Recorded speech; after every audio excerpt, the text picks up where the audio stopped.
Welcome to the Sideshow Podcast, a podcast about the intersection of film and culture. My name is Jesse Kuba. And I'm Taylor Ann Harris. This podcast is sponsored by CL Creative Space, A versatile studio for all your creative needs. Check them out and let them know that we sent you. I'm so glad to be doing this with you, Taylor. Oh, it's so good to be back, man. How you been? I've been doing really good. Been busy though, but again, it's been a minute since we recorded, so I'm just happy to be in this space again with you. That's right. I saw that your film was streaming. Congratulations. Thank you, I appreciate it. Yeah.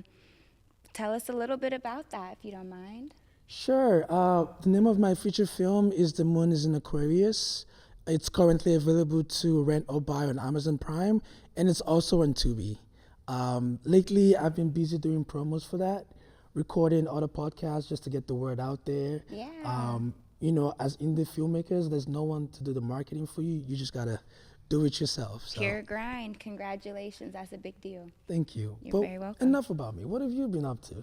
Oh man, I've been road running. I've been on set, from set to set, whether it's commercial, whether it's film, and I'm really most looking forward to coordinating on the ABFF Honors Gala next month, and so grateful for that opportunity, so stay tuned for that.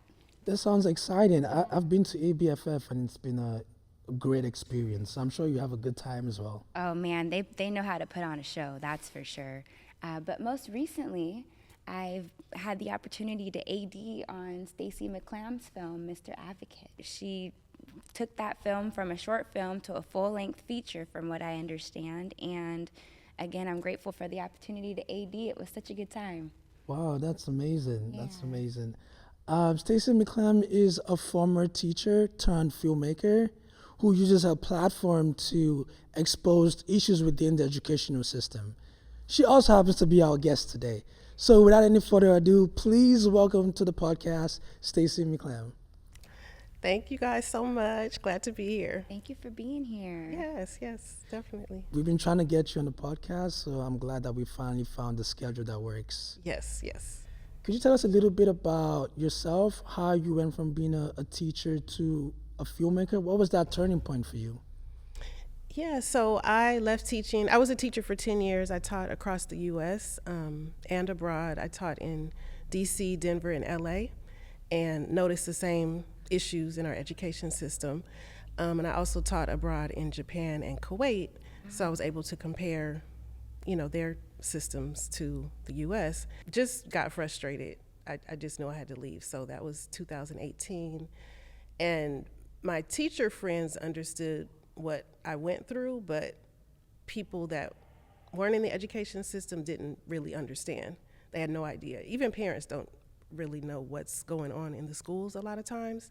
Yeah. So I just thought that film would be a way to share those in a wide scale, because I did write a book right after I left teaching, but I thought that films would reach more people. That's awesome. Can you tell us a little bit about the book? I'm curious. I didn't know that about you. Yeah, it's called School Dismissed. My film production company is called School Dismissed, and the book has the same name, School Dismissed, Walking Away from Teaching. And it's about my journey teaching. It was tough. I taught in some very challenging schools, and I've seen a lot. And I taught first grade. Mostly. Wow. Okay. The highest grade I taught was fourth, but the system is just not designed for us. So What was like the biggest difference that you noticed between like the American system and like teaching abroad in Japan and Kuwait? definitely, well, I won't even say respect for teachers, just other systems actually want students to learn. It sounds weird, but yeah, it's true. I see. Everything works for the students to be successful, from what I saw in those countries, but the U.S., no. That's unfortunate. In what way? Like just to go into this a little bit more, because I know you touch on this in your films, especially Mr. Advocate, which we're going to talk about today. But what about the American system, educational system, feels like it's not helping the students to actually learn? Yeah, I mean, so people talk about systemic racism, but if you break it down, it would be something like as simple as afternoon recess. Statistically, most schools, elementary schools with predominantly black students, do not have afternoon recess. The percentage is very low, and compared to other races. So then it makes you think, well, how come they're not giving black students recess? Well, are we trying to adultify black kids? Are they not considered innocent kids where they deserve recess? Many reasons. And there are benefits of recess: social emotional learning, problem solving skills, all these things that we're not giving to the student. But so what that does to the black students, because they're not getting the recess, is they're fighting in the afternoons. They're not retaining information. It's just a mess. So we don't create positive school cultures for black students. How are you highlighting this through film? Can you share a little bit about that? Yes, so one of the films, so last year we made 5 films, 2 shorts and 3 feature-length films. And one of the shorts, Mr. Advocate, deals with afternoon recess. Each film deals with something that's happening in the school system to try to raise awareness about relevant issues. Right. Awesome. Right. So again, Mr. Advocate, you made the feature version of that, and is it about the recess as well? Because I've seen the short, and I know the short specifically references this afternoon recess that you're talking about. So can you tell us a bit more about the feature? Can you give us like a little log line or a little pitch? Yeah, so it's about a teacher who has to convince his principal to have an AI show at his school because the teacher wants to show innovation to the students, and the principal is against it. So yeah, the teacher ends up having the AI show, but there's a lot of challenges that happen. I see. I see. I see. So again, I'm so grateful to have been able to work on Mr. Advocate with you. Thank you for having me. What stage in this production are you for Mr. Advocate? So all of the films were supposed to be 50-minute features. Well, they are, but with Mr. Advocate, I gave it to someone for feedback, and the feedback that I got was, well, we want to see the AI show. Like, we want to see the kids. That's what you're building this AI show up in the whole story. We want to see it. And I was like, I was mad. I was like 3 days over the holidays, I was upset because I'm like, we spent all this time, money, resources to do this. And I thought about it and I was like, yeah, he's right. We should add the AI show. So that's what we filmed last week with Taylor Ann's help. We had 17 kids, 60 people on set. So none of the sets had ever been that big. So that was a lot. And I'm very, very grateful to the cast and crew. I have an amazing crew. Shout out, awesome. Yinka is here. Yes, shout out Yinka. Yeah. Triana was on set too. Right. And yeah, the parents even emailed me after about saying how great the team was. So Wow, that's great. The kids were pretty awesome too. I've never been on a set with children that well behaved, I have to say. I mean, that's the fear of casting kids or working with kids in film, is that first of all, there's limited hours that you have to work with them, and also like the amount of cooperation that they need to have, or like they need to be willing to work with you on the film. I know Spielberg does a lot of I won't say it's trickery, but he plays a lot of games with the kids to get them very involved in the films. How did you go about directing the children in this film? Yeah, so I mean, with the first, the assistant director's help, it was Taylor Ann and Triana. Triana was focused on the children, and we had a studio teacher. Yeah, we had a studio teacher, and they did, at one point, certain tables, because we had 6 tables at the AI show with an activity at each table. So some kids went out and played. Some kids were made airplanes and throwing the airplanes. So yeah, I don't know. Just naturally it happened. Yeah, we just did it. I mean, I remember one actor was hot and complaining, which, she was sick, so she should be hot, tired, complaining. So yeah, you just work with it. I see. Yeah. What went into the casting of these kids? Yeah, so for this particular AI show scene, which will be about 20 minutes and it'll take the film to 72 minutes, I used Backstage. And so that was a lot easier. Most of the parents already had work permits, so I have a permit with the state to hire minors in the entertainment industry. So I require that the children have a work permit. So yeah, it was much easier. But I had earlier in the film neighborhood kids, and they were great too, but their 10-day permit ran out, and I'd have to ask the parents to get the 60-day permit, and some just didn't do that. Whereas the Backstage actors, they're there because they want to act, so they're more readily available to have the things that you need. Awesome. Sounds good. What would you say went into the pre-production of Mr. Advocate? Or any of your productions? Yeah, so the thing about me, I'm not so good with pre-production. That's honest. So I said that 2025 was going to be my execution year.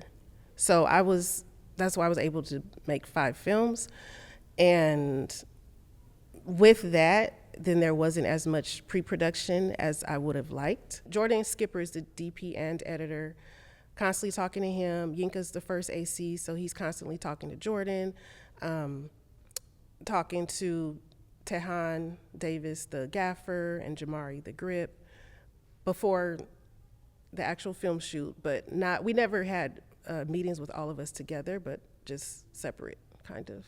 As indie filmmakers, when you hear someone made 5 films in 1 year, 2 shorts, 3 features, the first thing that goes to your mind is the budget. Like, how were you able to raise the money for these films? Yeah, so like you, I had to self-fund. I'm in my 6th year of production for a documentary, and that documentary, over a 2-year period, I applied for over 50 grants and didn't receive any. Wow. So I'm kind of used to rejection with grants, even though I did apply for these narrative fiction films for grants, but just none came through. So I knew I would have to, find a way and self-fund. I could have crowdfunded, but it's a lot of work, as you guys know, and it's a lot of work. And I had to get these films out for this last year, or finish filming them last year for many reasons, personal reasons as well. So, yeah. As a filmmaker as well, I totally get that. You can't wait for someone to hand you the funds to make your story. It's worked for certain people, but there's just not enough grants out there. And if you keep waiting for someone to drop, a bag of cash on your feet, you'll be waiting forever. And so sometimes you really got to take your career into your hands and tell your stories. Also, that gives you full independence, right? No one can say anything to you. You tell your story the way you want to tell it. It's full autonomy. It comes with that price of the self-funding, and also, looking for distribution for the film and things of that nature. But if you really trust your ideas and you really believe in your dream and your goal, it's always you just have to go there and do it.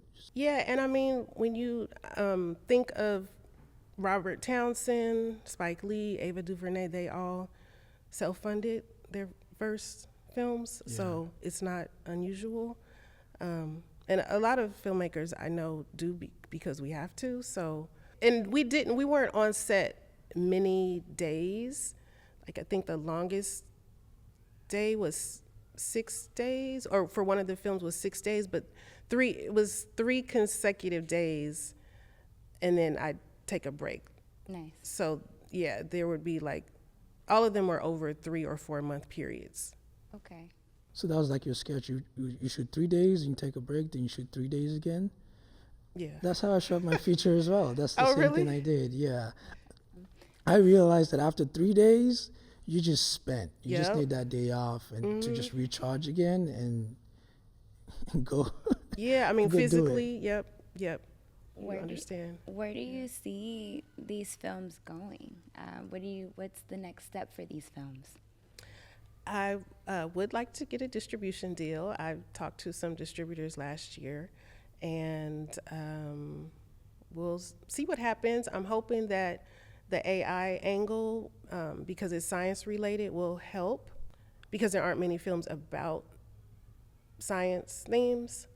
And there's a post-production grant, if anyone's interested, called Film Independent Sloan Distribution Grant on a rolling basis. And it's $50,000 if your film is science related of Wow. any kind. If the main character is a scientist of some sort, or it doesn't even have to be hard science, just it could be cell phones, anything that is in the science realm. Yeah. Sloan is also partnered with SF Film, and I Yep. believe Sloan is also partnered with Sundance Yes. to tell science-based films. Yep. It's a great organization. I've never had a science film. I was like, I need one so I can get this money. That's kind of why I made the trilogy have the theme of AI. That's exactly why, to get the money. That's fun. It was strategic. That's wonderful. Yeah, I mean, as indie filmmakers, we need to be smart. We need to find a way to tell our stories. Yep, yep. We already talked about the next steps for these films. What are your next steps? Where do you see yourself in your film journey? Yeah, so I've completed what I was supposed to do. I feel called to make these films, the trilogy, and I did that. So I'm waiting to see what next. And yeah, I'm a filmmaker by default. So I just pray on what to do next. But you do have that documentary we were talking about. I know we've spoken about this documentary like a couple years ago as well. So where is that? Yeah, so I took a break for 2 years on the documentary. It's about a mom in Ohio who was jailed for falsifying documents to enroll her daughters into her father's school district. And so she made headline news about 14 years ago. And that's another reason why I was so adamant last year about cranking out the films, because I knew I was working on the documentary, but it wasn't finished. So I didn't have any finished work. I had some shorts when I left teaching, but I wouldn't consider them good enough to be released publicly. Okay. You know, it's a lot of practicing on early films. So I didn't have anything to show, and I was like, I need some content. If I'm gonna be a filmmaker, like, where's my films? So, yeah. Well, I hope that documentary gets finished because the little that we've talked about that documentary is really, really interesting, and I hope that the world will get to see that soon. And at the end of the day, like making films and having a portfolio to share, it gives the money people, the investors, more. It's more encouraging when you have something to show, so they know you're very serious about what you're trying to do, and it gives them a peace of mind, the peace of mind that's needed to invest in films. So I definitely think that you're on the right path, especially cranking out that many films. So I really, I'm very optimistic, very optimistic for you. I hope so. And that's another reason why I made it a trilogy also. That was strategic too, to show them, because I'm new, an emerging filmmaker, no one has heard of me. I was like, well, if I have a trilogy, then it's not just one coming out, they know a second one's coming out, and a third one. So maybe that could help with a distribution deal. Even if I don't get a distribution deal, it's fine. I'll self-distribute, and I feel that it's impactful, the films, the message. Yeah. Because even it's not just about education. Like Mr. Advocate deals with grief. All the educators are Black men. We rarely get to see that. You see a Black man crying because he's healing. So they talk about therapy, so things that I just think we need to talk more about. Love that. So, yeah. What are some ways that we can support you with either your trilogy or your documentary? You can definitely go to my website, sign up for the newsletter. Seriously, the emails, just to increase the email count is helpful. Okay. Yeah, it sounds silly, but it is. And yeah. What is your website? It's schooldismissed.com. Okay. Schooldismissed.com. Schooldismissed.com. There you go. I do want to talk about an aspect of filmmaking, which is directing actors. We've talked about like directing the kids, but what about directing the teachers and the adults in this film? How did you work with those actors? I feel like I have a rapport with the actors, and they understand the characters. They know what's going on. We had one or two table reads with some of the films. Some we didn't have any. Wow. But I'm not scared about that. I probably should be, and my ADs are probably upset with me, like, what's she doing? But that's what I'm saying. I'm different. I'm a filmmaker by default, so my approach is different, and I don't know like the right way to do it. So There's no right or wrong way. okay, well, that's why Well, I just there's a kind of wrong do. way. There's definitely a wrong way. Okay. But there are different ways to still go about it, Yeah. that's Yeah. effective. So I'm not making it hard for the crew and the cast. They know, and they get the scripts ahead of time to practice. Yeah, it's great. So I don't necessarily have to direct. I may say things that will help the character come out. So shout out to Triana, because on last Sunday, actually, she whispered in my ear something that was very helpful to get the character to go where we needed him to go. So That sounds yeah, I great. couldn't think how to get him there. So yeah. That's awesome. It also sounds to me like if the actors are already if they don't need much direction, it sounds like the script must be very clear and like the characters must really jump off the page. How long did it take for you to write the scripts for these movies? Maybe a few months for Mr. Advocate. With the other two, honestly, I didn't even have the script finished ahead of time. I would write it as we filmed. Wow. Wow. So That's awesome. yeah, so that's what I'm saying. You can do what you want to do. It's your film. You can have it written out beforehand, but you don't have to.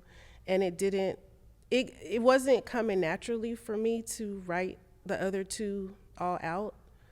Like I couldn't get it, so I didn't. I just waited until we filmed, and I'm like, oh, okay, this is what this character needs to do next, and then I would write that. I do have to say, it almost felt a little bit like magic on your set, especially with the children and how they were running their lines. And I noticed that there was one part where the child didn't say exactly what needed to be said, but she was kind of riffing with Mr. Advocate, and you remember that part? Yes. And it just it flowed, and it was perfect, and it was chef's kiss.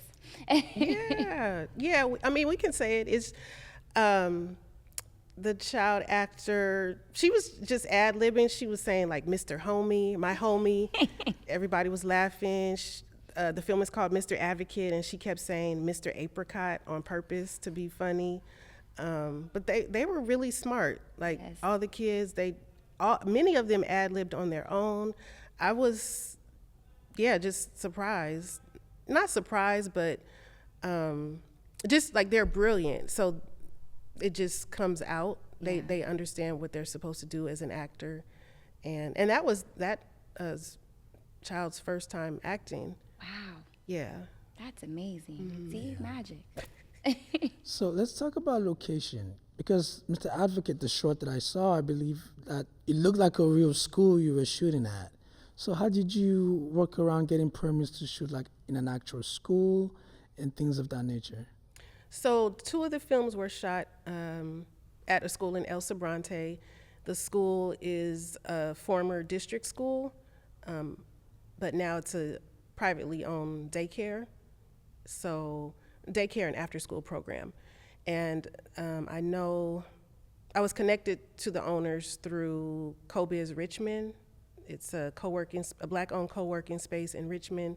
They have a lot of great business workshops and opportunities, and the people there that I knew there connected me with the owners. So that's how I got that one. And then the third film was filmed at Oakland Hills campus, which is the former Holy Names University campus. Oh, so that was yeah. our high school setting, which was perfect. Wow. That's awesome. I've been hoping that someone would take advantage of that space, to shoot a film. Seems like you did that. Yeah, they've had a lot of filmmakers come through. I still kind of want to know, like, in your heart of hearts, what kinds of films would you want to continue to make? Would they continue to be educational films?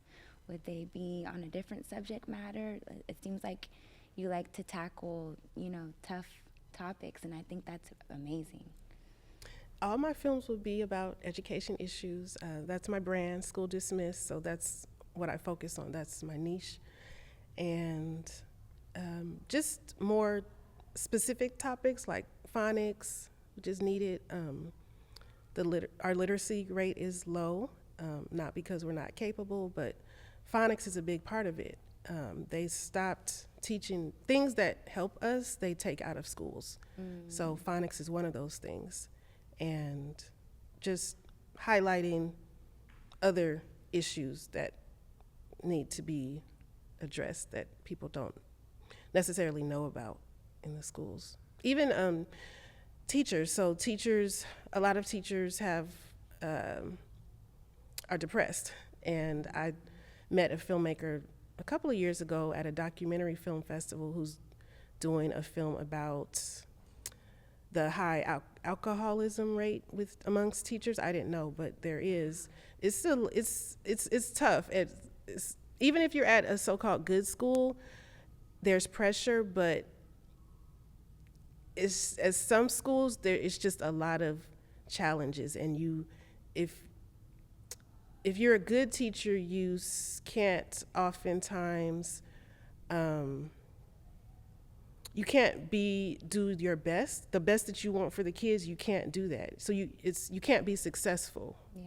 And so it takes a toll on you because you want to do your best for the kids, but you can't. Like, you literally can't. Even all the teachers and principals I worked with were great, but they're still in the system. So there's only so much they could do. I see. I feel like I'm now a retired teacher, and I do miss my students, but I do feel a big difference in work-life balance now that I'm just kind of doing social work and film. So I see what you're saying there.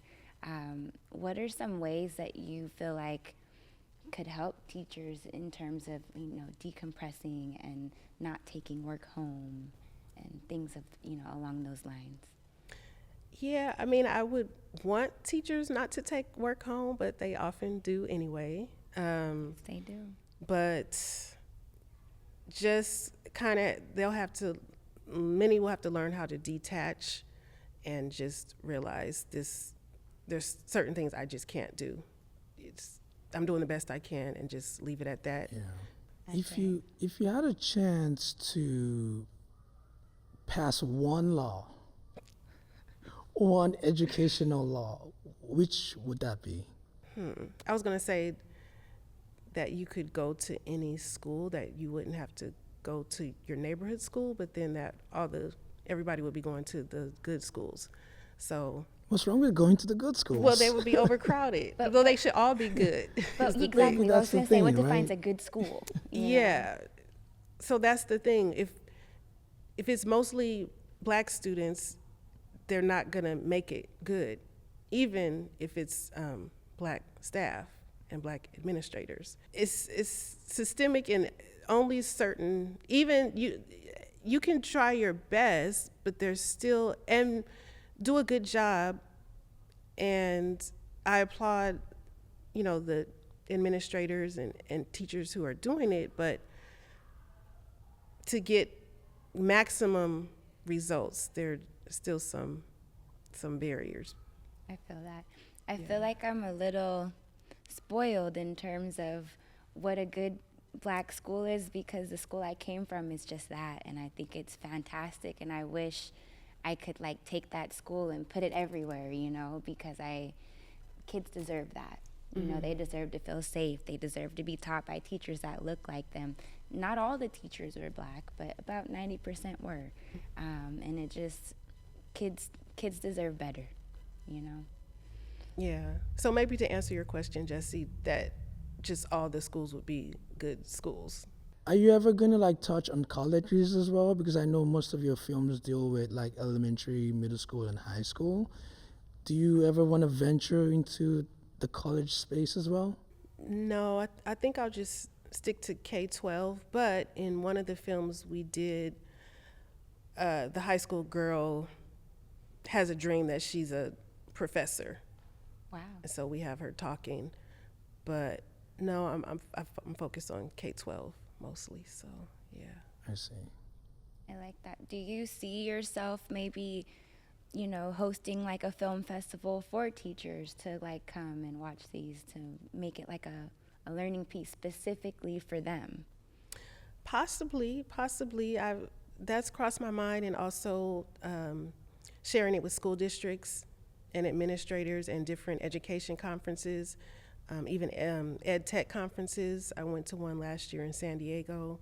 So yeah, I have some things in the works. Even there's the Black Male Educators Conference and Black Teacher Conferences. So yeah, I'm hoping it can spread.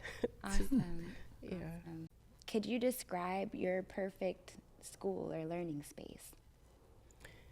It would be a school where when you walk in, you feel peace. The students are smiling. And yeah, well, I guess, and the staff too, because if you have those things, then you know it's a positive environment. Yeah. Yeah. So What does that look like? Does that look like an outdoor campus? Does that look like, you know, one of the old school, like New York type of buildings where everything's all in the same space? Or what would that school kind of look like? What would the colors be? Would they be uniforms? Would they be in street clothes? Like, just that the students, like there's fighting. There's no fighting. okay.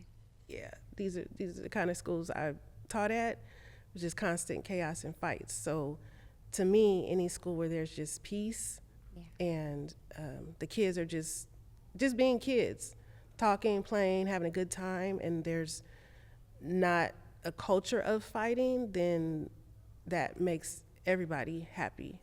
And like treating the kids as kids, that's why I'm bringing up the recess thing, but it's important because they need to be kids and to play, so then you reduce fights.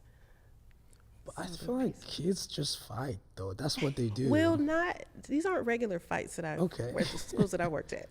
These were like, so I'm saying I worked at some very challenging schools. These are not little kid fights. And yeah, I'll leave it at that. Well, I hope for future generations that kind of school would exist for them, because that sounds like a beautiful place. Mm-hmm. Yeah. Yes. Well, thank you for coming on our podcast, Stacie. Yes, thank This you. has been an amazing conversation. We can't wait to see all your films, hopefully in film festivals as well, and also hoping that you could get that distribution so that we can share it with the rest of the world. Thank you. I've enjoyed my time here.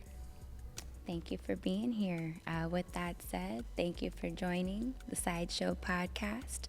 You can catch us on Spotify, iHeart, Apple Podcast, and YouTube. Anywhere really that you can get your podcast. We'll be there.